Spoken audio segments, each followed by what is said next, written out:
thank you all for being here. It's a real pleasure for me to welcome a friend back. My friend Michael Nelson is the Fulmer Professor of Political Science at Rhodes College. And he's a senior fellow at the University of Virginia's Miller Center, which does a great job providing archival collections of all the presidents. His book, In Trump's First Year, provides a thorough and scholarly assessment of President Trump's first year as president, starting with his election and transition in 2016. Mike's analysis is grounded in the modern history of the presidency as well as in the larger constitutional and political order. As a professor at Rhodes College, we've had a lot of interaction over the years. We've had a lot of Rhodes students here at the Clinton School, and we appreciate that. You might know that he's also working on a book, and he'll now devote full energy to it. His next book will be the Clinton elections of 1992 to 1996. That'll be his next scholarly book, and we look forward to having him back. Please welcome for Trump's first year, Dr. Michael Nelson.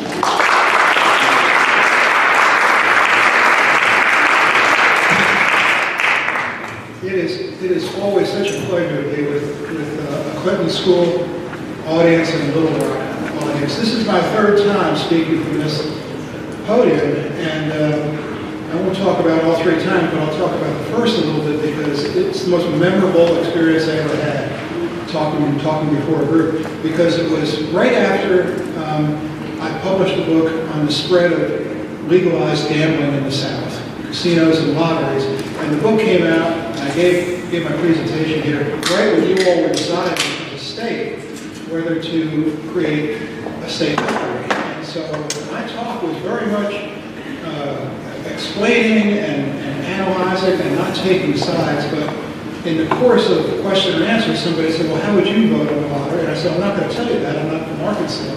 But here are some of the pros and here are some of the cons that are widely understood. And that's the last I thought of it until the next day, when for the only time in my life, I was on the front page of the newspaper, the Democrat Gazette, mostly in the form of a quotation from a Washington political consultant who was involved in the campaign here, and who said the following: the good people of Arkansas are not going to fall for a kooky professor trying to make a quick buck with a book. Now, a buck is about what I made on it. He didn't say but maybe we'll change that today. But that's something, I have told my grandchildren about. Is he a vulgar, ignorant, dangerous, racist, sexist, pathologically narcissistic nut? Or is he an authentic, plain-spoken, transparent, successful, politically incorrect leader? The answer is yes. He is all of those things. You know who the he is here, right? And in Trump's first year, which I noticed they've got some copies there that I think they'd be willing to give you in return for not too much money, you'll find plenty about Trump as the most unusual president in our history. And I think that's one thing worth noting. Almost everything else that has been written about Donald Trump and his presidency has focused on the ways that he is different from all of his predecessors and all of his opponents in the last election. And there's a lot of that, and it's all in this book.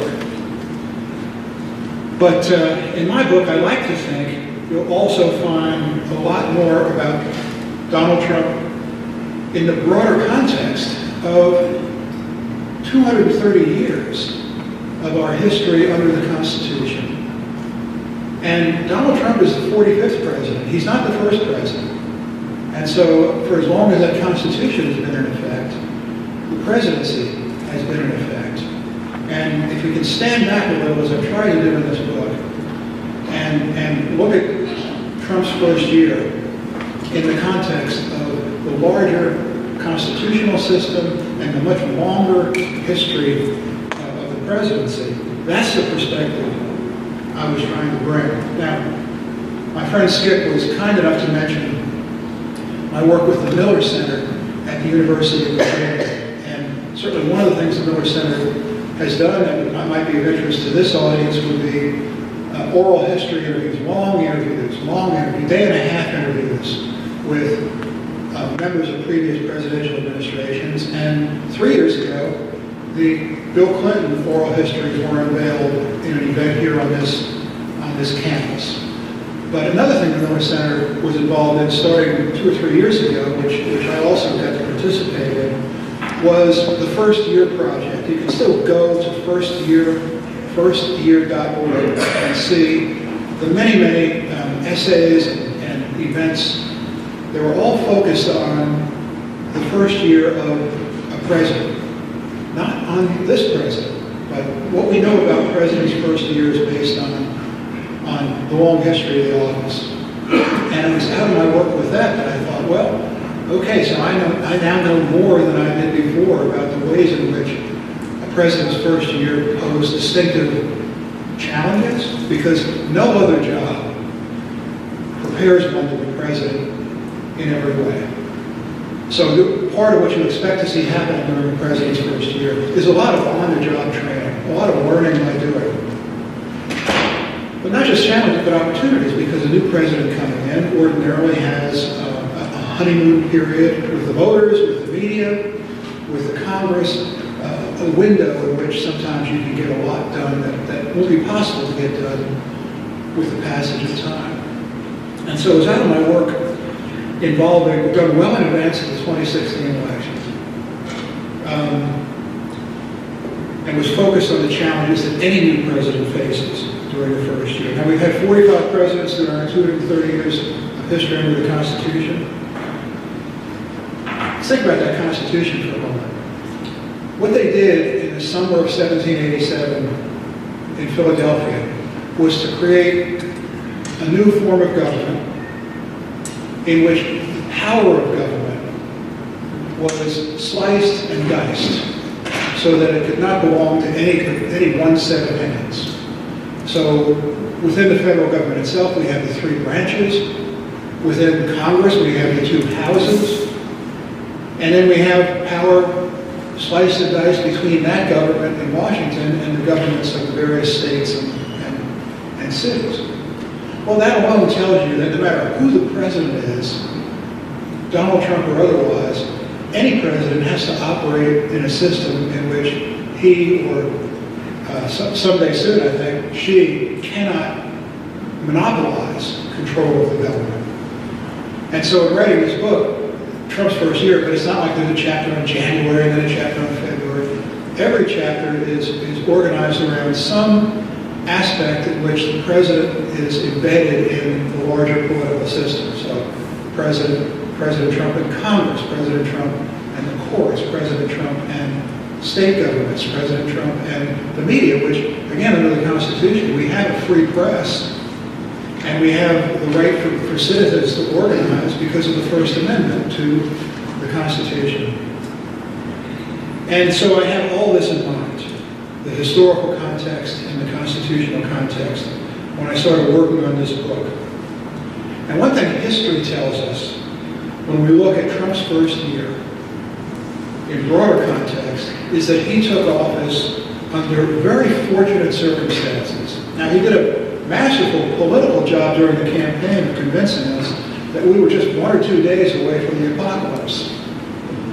Now, anytime you just get people thinking about how is our country right this moment and start thinking only about the problems our country is facing right this moment, it is easy to get pessimistic. But I want you to stand back, and I'm going to read a few excerpts from the book, short excerpts. This is how the book begins. Donald Trump was fortunate to take office when he did. Unlike Abraham Lincoln, he did not have to deal with the secession of 7 states during the period between his election and his inauguration. Unlike Richard Nixon, he did not inherit a war in which more than 500,000 American soldiers were bogged down. Unlike Franklin Roosevelt and Barack Obama, he did not take the oath of office in the midst of a financial crisis.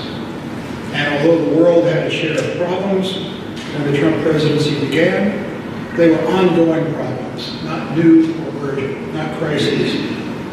The domestic economy had been growing for all but one of the previous 24 quarters, growing slowly but steadily. Inflation was below 2%. Unemployment had dipped below 5%. The stock market was already moving. Unlike all his recent Republican predecessors, Trump also took office with a Republican Congress. The point being that when you stand back and look at how the Trump presidency began, he was dealt a very good hand. He was dealt a country that was, in every way, or in most important ways, in pretty good shape. That's one thing history tells us. Another thing history tells us is that Trump didn't just appear out of nowhere. His election was the product of a trend that has been underway for decades. I want you to think about this.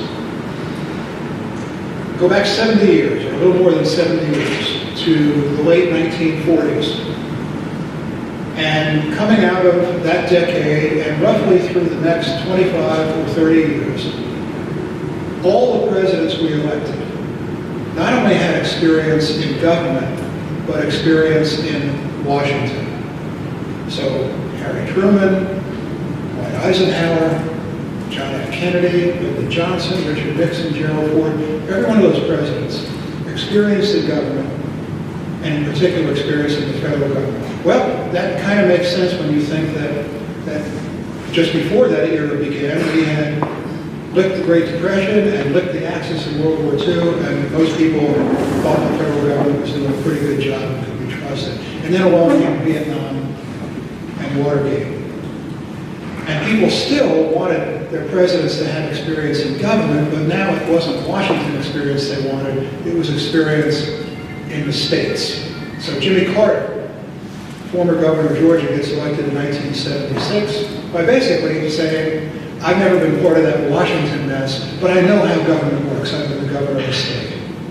And so it's Carter, it's Governor Ronald Reagan, it's Governor Bill Clinton, it's Governor George W. Bush. So the trend is away from Washington in terms of where we're seeking our presidents, but still we want experience in government. If you look at it that way, Donald Trump is sort of like the next iteration of that trend. Not only never been part of Washington, but never been part of government at all. And if you think about his appeal as a candidate, so much of it was, there's a swamp there. I'll drain it. I've been in business. I know how to make things happen. They don't know how to do that in government. Send me there, I'll get things done. And because we have, as a people, grown steadily more disillusioned, not just with the federal government, but with government in particular, we were sort of ready for that kind of appeal. We were open to that sort of appeal, the appeal of a candidate unlike any other in history who has been elected to the presidency or even nominated by a major party. Part of whose claim to fame was, I have no experience in government at all, which means I have no experience bousing up at all. So where we're headed next, if you look at that trend, already Democrats are talking about people like Mark Zuckerberg, the founder of Facebook, Mark Cuban, the owner of the Dallas Maverick, Oprah Winfrey, right? We may be entering into a period in which Donald Trump will appear part of a long-term trend rather than something just different from everything else going on, in which now we're looking outside of Washington and outside of government because we don't respect either one of those realms, even when we're choosing the person who will be the most powerful government official in the world. So Trump, instead of coming from the world of government and politics, came to the presidency from two other worlds. He came from the world of business and the world of celebrity. One of my arguments in the book is that he came out of a particular slice of the business world and a particular slice of the celebrity world. But Donald Trump did not come out of the world of the publicly traded corporation. He did not come out of the world of business where you may be the CEO, but you have to deal with an independent board of directors. You have to deal with shareholders. You have to, in other words, share power in a way that might prepare you to some degree for being president in a system of government where you're going to have to share power. He came out of the world of the relatively small, family-dominated company. And Lord knows, he did some things that are controversial, but he did some things that have endured in that sector of the business world. But none of his work in business kind of prepared him for, if you're going to be president of the United States, you're going to have to share power with an independent Congress, courts, et cetera, et cetera, et cetera. The celebrity world that Donald Trump came out of. It's not the celebrity world that Ronald Reagan came out of. By the way, Ronald Reagan, between being a film actor, was governor of California for 8 years. But Reagan came out of the celebrity world where you made movies and television shows that were uplifting, that were inspirational. Donald Trump came out of the celebrity world of reality TV. Now, I'm the only person in here who's had the guilty pleasure, more often than I care to admit, of watching a show like Survivor or The Apprentice, where conflict, we love to see conflict. We love to see somebody voted off the island. We love to see somebody fired. The catchphrase of The Apprentice was not, you got the job. It was, you're fired. The reality TV world is a slice of the broader celebrity world where the audience wants to see people lose, people put down. When you think about that, didn't come out of the world of politics and government, didn't come out of the world of the publicly traded corporation, didn't come out of the world of entertainment where part of the success is tied to inspiration and love, but rather came out of these two particular. We're now getting a Donald Trump whose experience was even farther away from what we would ordinarily think of as credentials to be president. I focus a good bit, and because I think Trump came out of that way, he was much more open than any candidates were in 2016 to adapting social media to the political world.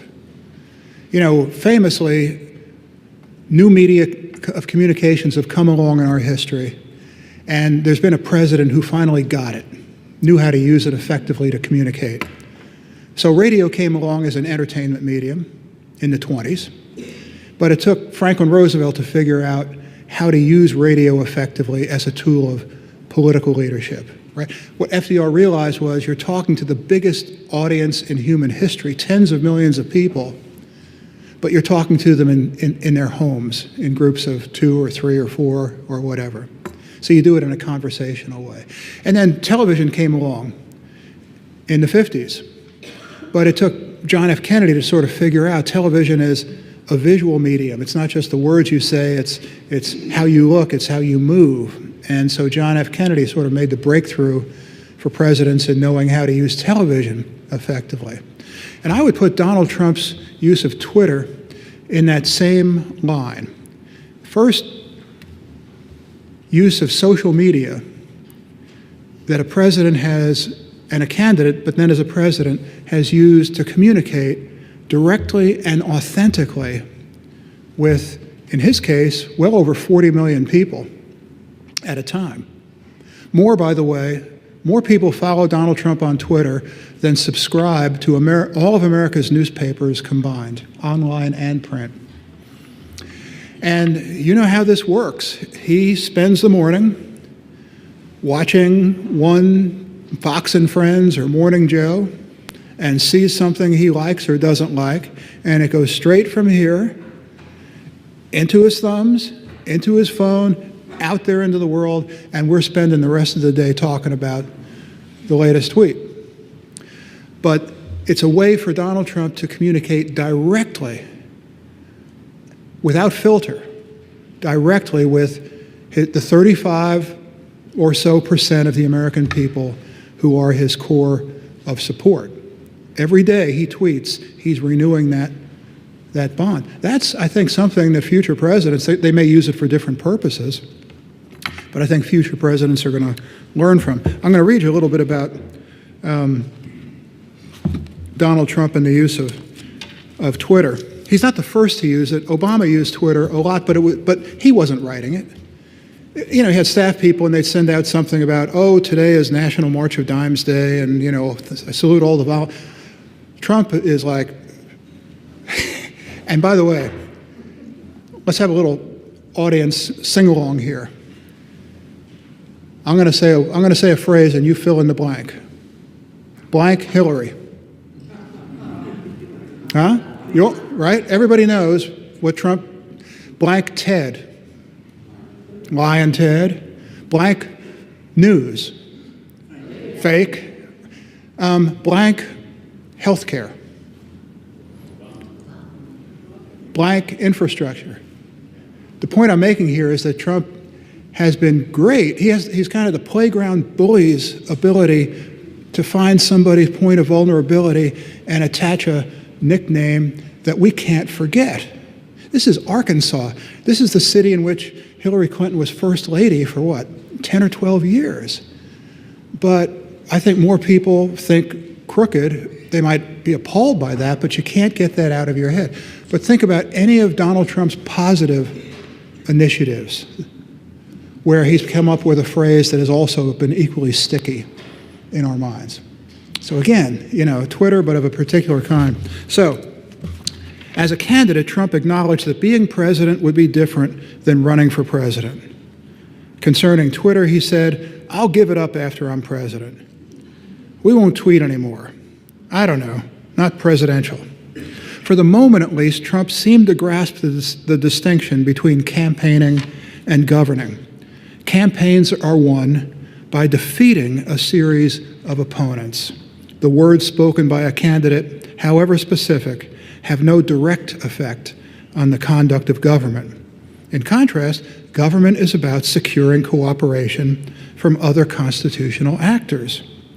And words spoken no longer by a presidential candidate, but by a president, often have important consequences.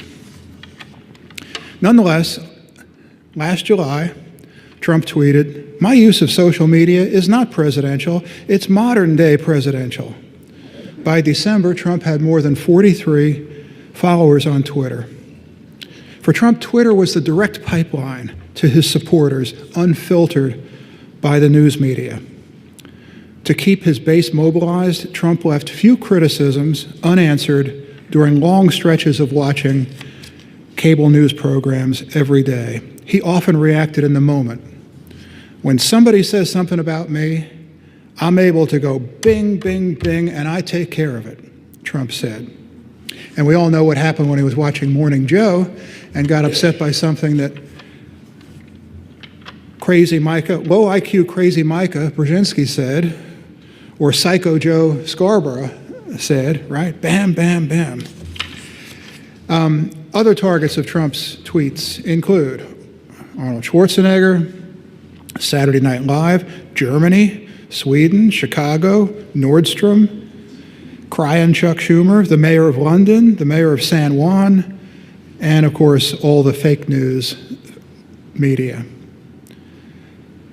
And in particular, I think Trump has a special, I'm the last person to embrace the label racist in talking about anybody. I think it's such a serious charge. It's not a word to throw around lightly. But it is noticeable how many of the targets of Trump's tweets have been African Americans, whether it's Steph Curry of the Golden State Warriors, or former President Obama, or the wife of the young soldier who died in Africa recently. It's worth noting.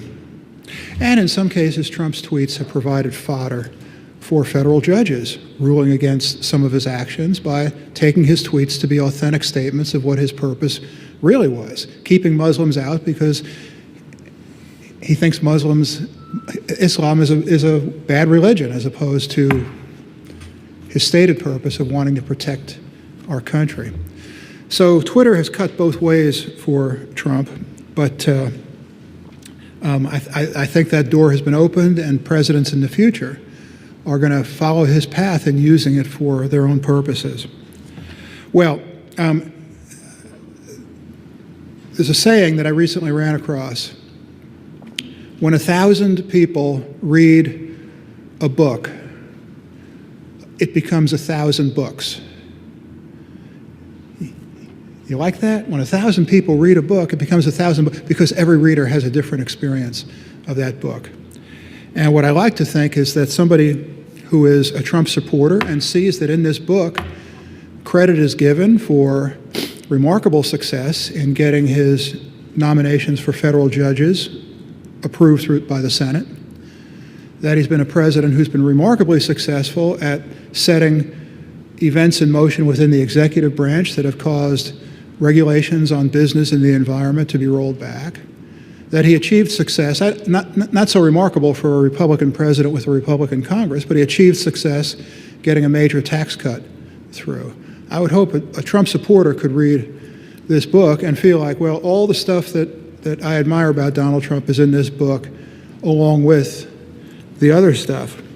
But the main thing I want to leave any reader with is the fact that the real hero of this book is neither Trump nor his critics, but it is the United States Constitution. And so here's how the book closes. So I gave you the first words in the book and the last words in the book, but you still have to read what's in the middle. Fortunately for the country, imperfect as Trump, like all presidents, is, not everything in our country hinges on the president. The Constitution created a system of separation of powers, checks and balances, both among the three branches of the federal government and between the federal government and the states. It safeguarded the right of the people to speak, publish, petition, and assemble. From the resistance to Trump that has emerged in Congress, the courts, the bureaucracy, the states and localities, the media, and the opposition party, he has been taught the hard way what most of the country has rejoiced in for more than 2 centuries, namely that the American constitutional system, and here I'm quoting James Madison, is well designed to counteract ambition when ambition threatens to roam directionless and unrestrained. Well, you've listened to me long enough. I want to hear from you now and what's on your mind. Thank you. All right, questions. Anybody got questions about the first year of Donald J. Trump? Yes, we'll get the microphone to you.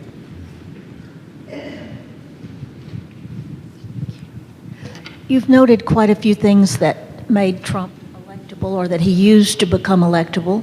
Do you think this is a trend, and can he use the same things again, and will future candidates use the same tactics? Well, the trend is, I think, that the talent pool from which we draw our presidents has been expanded. Again, it used to be people with experience in the federal government, and then it became experience in government more generally, and in 2016 it was just a broader net, put it that way. So to the extent that you think, good, let's broaden the talent pool from which we choose our presidents to include people who have been successful in more than areas of life than just government, by itself, I think that's a trend worthy of continuing. The key is, though, experience doing what? And has that experience in business, for example, or in communications, been in domains that give one the habits and the skills that will translate well into effective leadership of our national government? But I also think, as I said earlier, I think Donald Trump's use of Twitter per se, but more than that, I think what people like about Trump's use of Twitter is that they get a sense that I know exactly what this guy is thinking. It's authentic. It's not being massaged by consultants or PR persons or anything like that. Now, they may not like what he's saying, but I think they like the idea that I know what my president is thinking. And the words that are coming out to me from him through Twitter are honestly expressing what he's thinking. So I think voters in the future are going to continue to want a sense of authenticity from their candidates. Hillary Clinton was, Barack Obama said this about her, and it would be hard to argue. Nobody in history has been more qualified by experience to be president than Hillary Clinton. But what people didn't have from Hillary Clinton was a sense that they really knew what she thought, that they really knew who she was, because it seemed like everything was very carefully scripted before it came out of her mouth. And that's for years that's kind of what we've expected. But I think now we are much more inclined to want to know directly from the source, what does this person think, unfiltered? And that, at least for the foreseeable future, I think that's something candidates are going to have to make us believe we're getting from them. It's a very good question. Thank you. Yep. Johnny, back here at the back. Would you speak to the international ramifications of the Trump presidency? Yeah. Well, one thing when you look around the world during the past year is that every continent and almost every nation in the world has been experiencing economic growth of an unusually strong character. So when you look at it that way, as in the United States, the number of crises sort of driven by recession or depression during this past year has been nominal. And Trump didn't inherit any crises, right? We've had ongoing problems with this part of the world or that part of the world, but nothing that was the equivalent of taking office when 500,000 soldiers are fighting in a war that's going nowhere, as Nixon did. So fortunately, the world has been in pretty good shape. Has Donald Trump taken advantage of that? For the most part, no. I mean, the crisis we've had in the past year is pretty much one that he manufactured in North Korea. The North Koreans have been developing nuclear weapons for decades. And they've been saying over-the-top nasty things about the United States for even longer than that.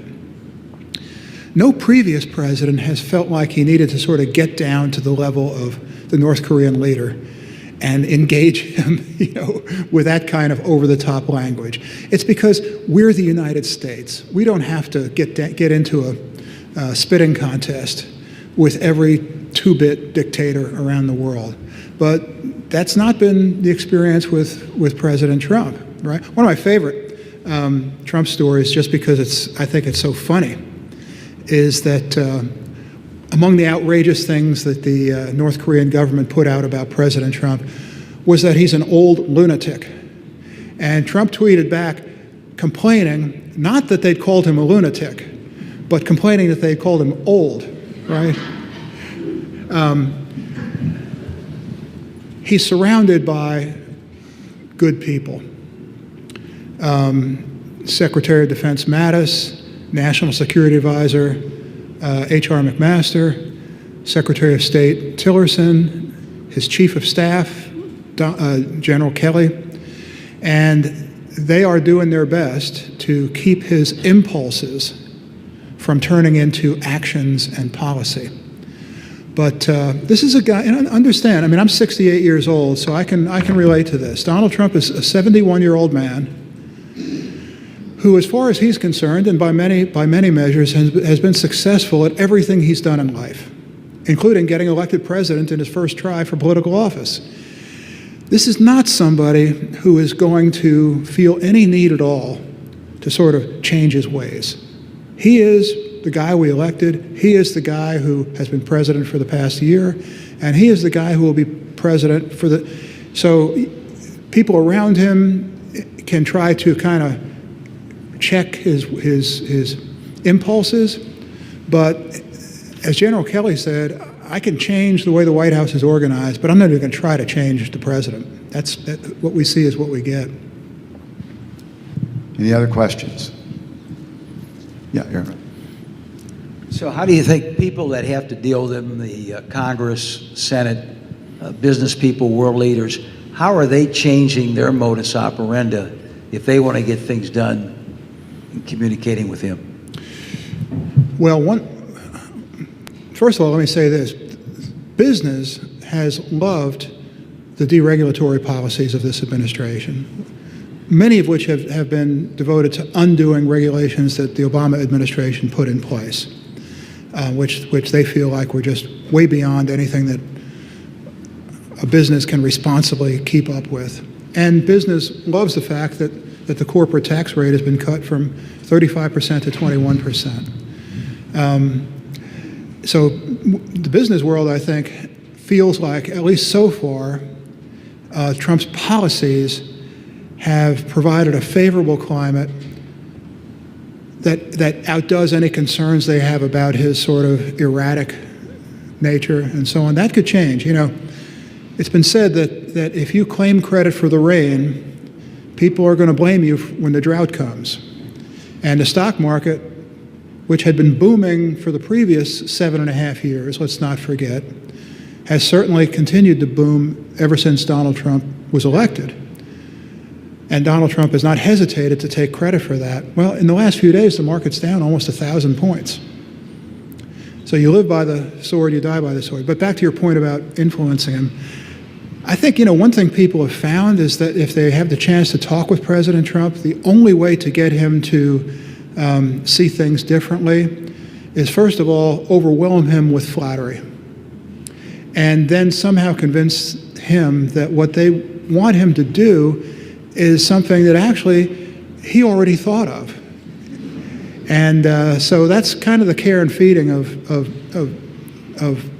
the president.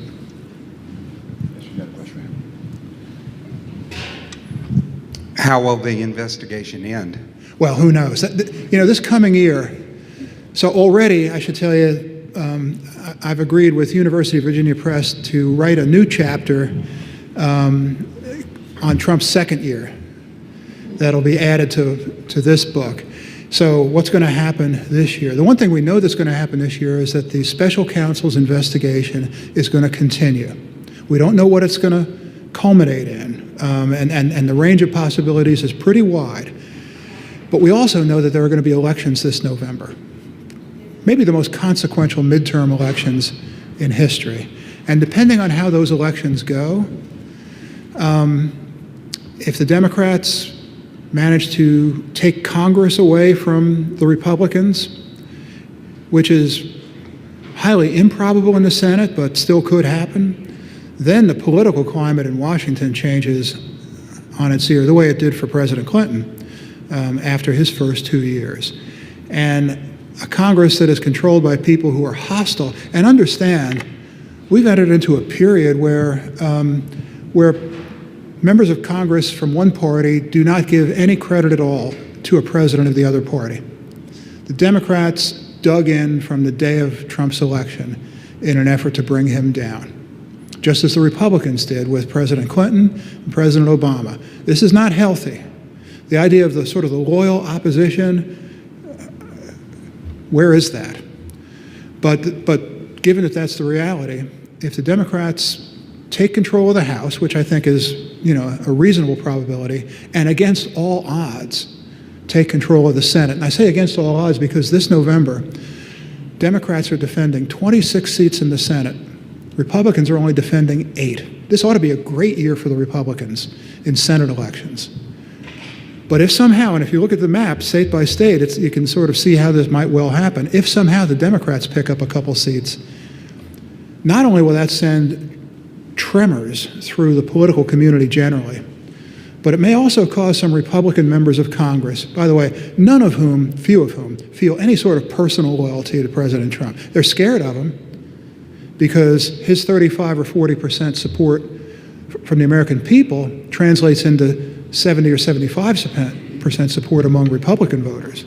But if they get the sense that there is blood in the water and this president is vulnerable, I'm sure most Republican members of Congress would much rather have President Mike Pence to to deal with than President Donald Trump. They know Mike Pence. He's one of them.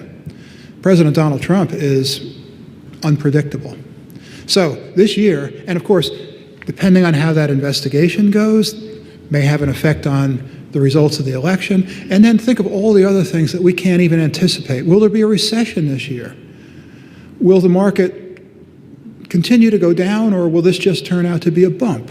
Will there be an international crisis? One thing we know about presidents is that it's unusual to go through 4 years without some sort of unexpected and very difficult problem arising. That hasn't happened for President Trump so far. But it would be amazing if he got through the next 3 years without having to deal with a recession or a financial crisis or some sort of international flare-up or a massive terrorist attack. We have no idea how this president will handle the unexpected crisis, because so far things have gone reasonably well. So all that to say, hold on to your seatbelts. But again, don't be scared. Don't be alarmed. Think about Donald Trump as a president who, like all of his predecessors, is not totally in charge. We've got a Constitution full of other people, judges, members of Congress, the news media, grassroots organizations, who are there and who for 230 years have functioned well to keep any sort of president who might want to get out of line from getting out of line. Ladies and gentlemen, we're running out of time, so let's thank Mike Nelson for this wonderful presentation. Thank you. This is really the first and most definitive academic book and practical book about Trump's first year, so I hope you will come purchase it and visit with Mike as you do so. Mike, welcome back to Clinton School. We'll have you back for Trump's second year and Clinton 92, 96. Mike Nelson, everybody.